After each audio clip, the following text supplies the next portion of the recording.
would just encourage the community at large to support this institution because it's a group of dedicated professors, staff, people that value young adults and older adults who want to learn. And that is so important to develop to our fullest whom God created each one of us to be. So you won't go wrong supporting CCSJ.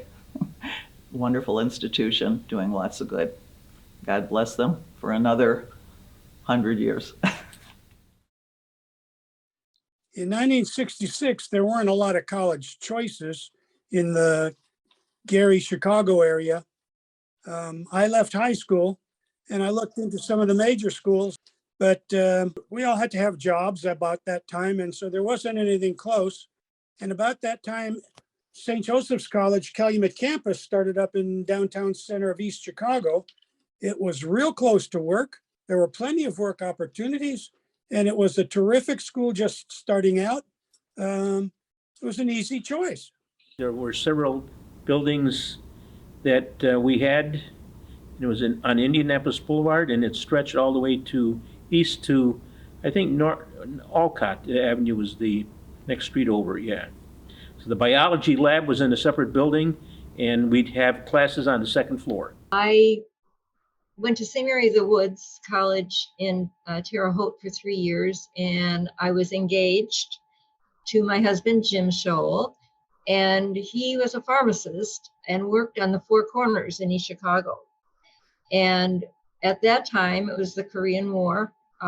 He had an occupational deferment, and it was only good for Northwest Indiana.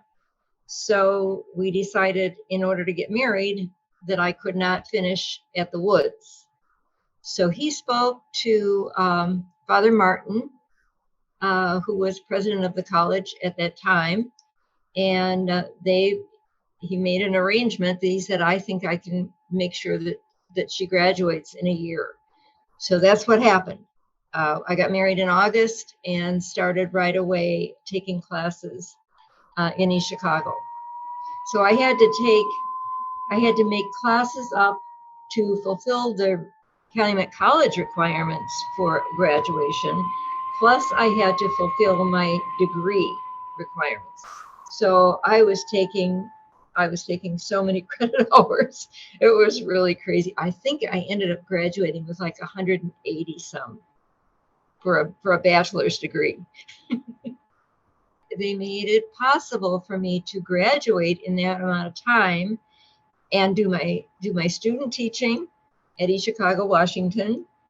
And many times there were several classes where I was the only one in the class. And a professor would come, many times it was a priest that would come from Rensselaer to teach me. I didn't even know St. Joe existed when I started up. I had spent a number of years in New York City going to school, and I came back and was like, well, do I want to go to school and so forth? And everything just happened to work out, right? And that kind of brought me to St. Joe.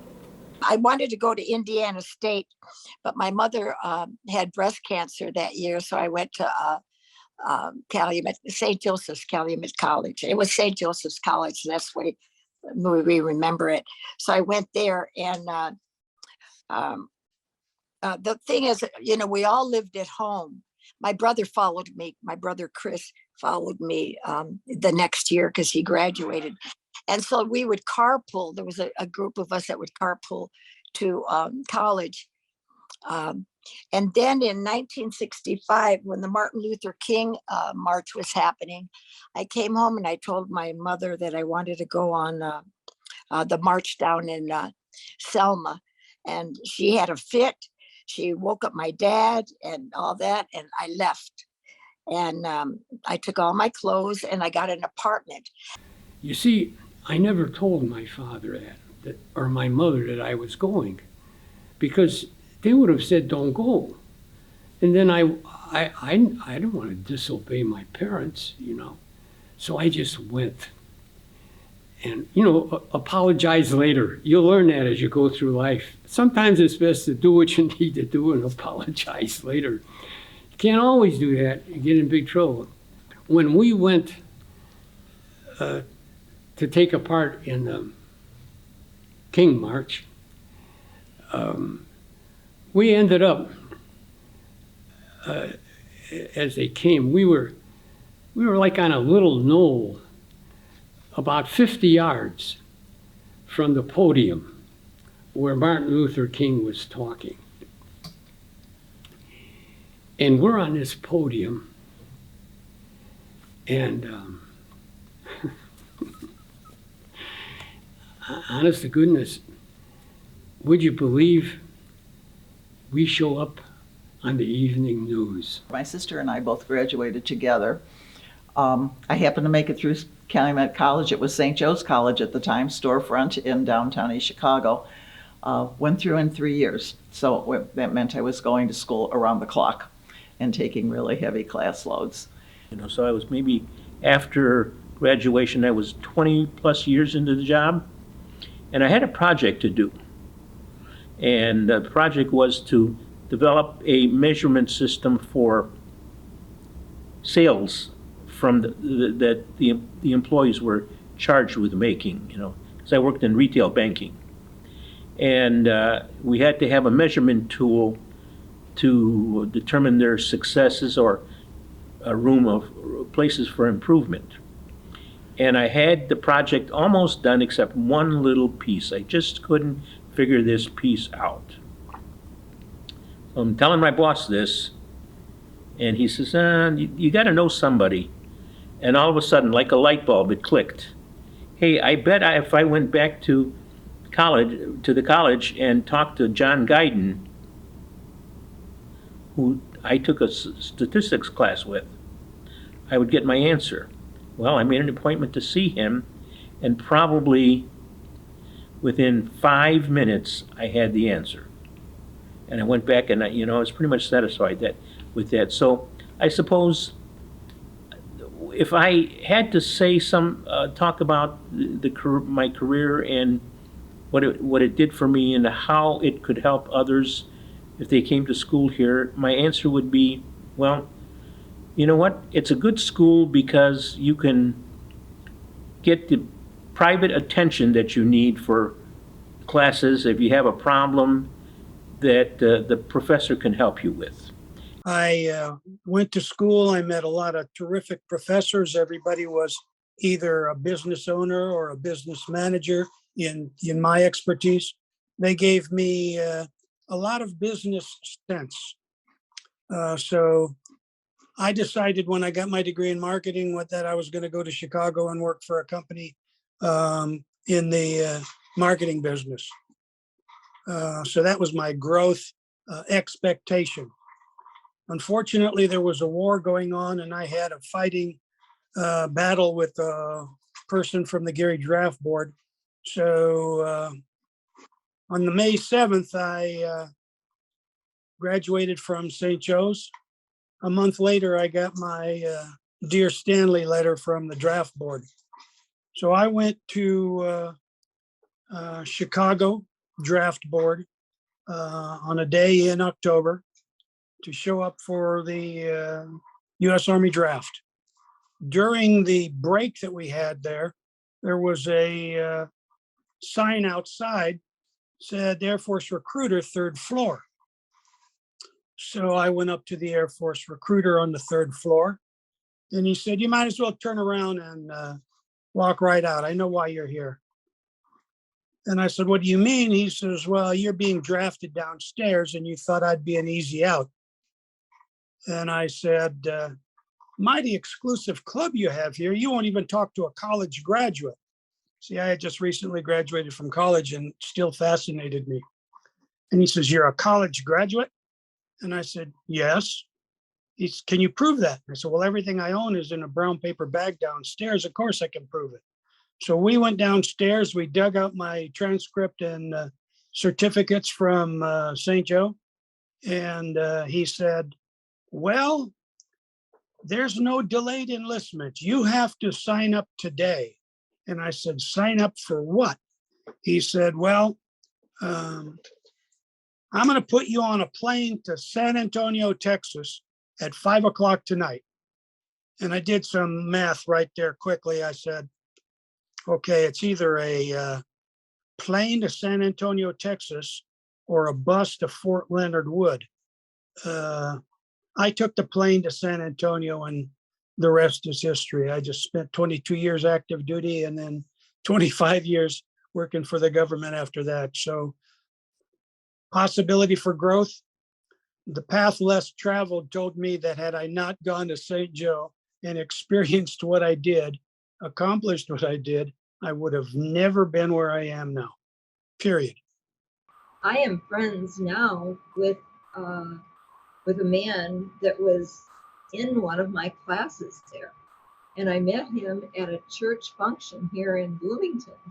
And I heard his name, and I went up to him and I said, Ray Golarz. I said, do you have any affiliation with St. Joe's Calumet College? He said, I certainly do. I graduated from there. And I said, well, so did I. So I see him frequently at church, and he's been a guest in my home, and that's been really neat. Jerry Bursick and I, he was a classmate. We had Peter, Paul, and Mary come, and we had a concert at Bishop Knoll for it. So for a little tiny college and all that we had to do to get them there, we were really happy.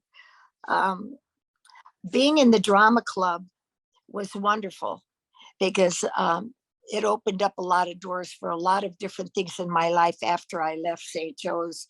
Met a lot of fun people. I was in a lot of different plays. I had the lead in most of them, but it was a great way of expression.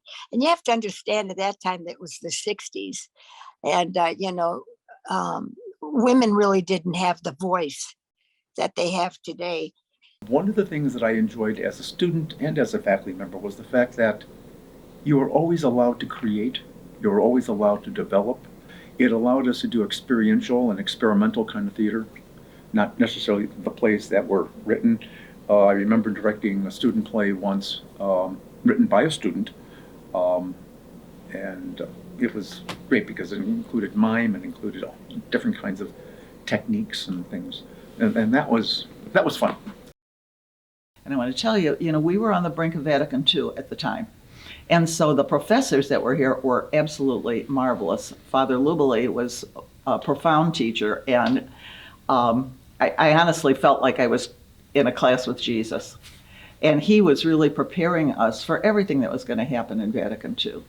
We had marvelous psychology and philosophy professors. I remember Professor Swanky, Professor Brinley, Dr. Benet. They were all really good. And of course, Dr. Benet taught English, and I was an English major. So, and I had Dean Krajewski, who was absolute epitome of wonderful teacher. Yeah, all the Shakespeare classes, everything. Oh my goodness, he was really top notch. Wonderful fine arts department with Lori Spuler in the art classes and Rosemary Scazzaro in music. Those 3 years were really something. And I got married in the course of those years. I got married in 1962 and had my first child 10 months later in 1963. So I was going to school and, going through all of that. So busy times. I had good memories pretty much the whole time here, but my fondest memories were being in Jim Fator's management classes. That's why I took most of my management classes with. And sitting in the library, talking or studying with my buddies, was a fond memory. And being in the Lewin Center was a fond memory because as I walked in there, everybody's playing. Well, I shouldn't say everybody, but there were guys lined up to play the pinball machines, and some of them made a career out of pinball. They didn't go to class; they went to pinball. Very proud of that. When I left the woods, I left dear friends. I still have those friends. I didn't lose them. I lost being with them for a year. But what I gained at Calumet College was incredible life experience. You know, going from my apartment to classes there, and then going on to Washington High School to do my student teaching, and I just did so much, and I did it in such a short period of time. I was carrying 22 hours of classwork while I did my student teaching. It was really compressed. A good word for it. Really compressed. You know, trying to make time for everything. But I'm just so happy that I did that. Thank them above and beyond for everything they've done in the past to keep us still going. Please support our school. The donors and sponsors of the school have been tremendous over the years that I remember. You know, I've taught here nearly 40 years, been involved way back before that as a student, and they have always been very special. The donors, the Board of Trustees, thank you. Get involved and, you know, give your time. You know, people will appreciate it.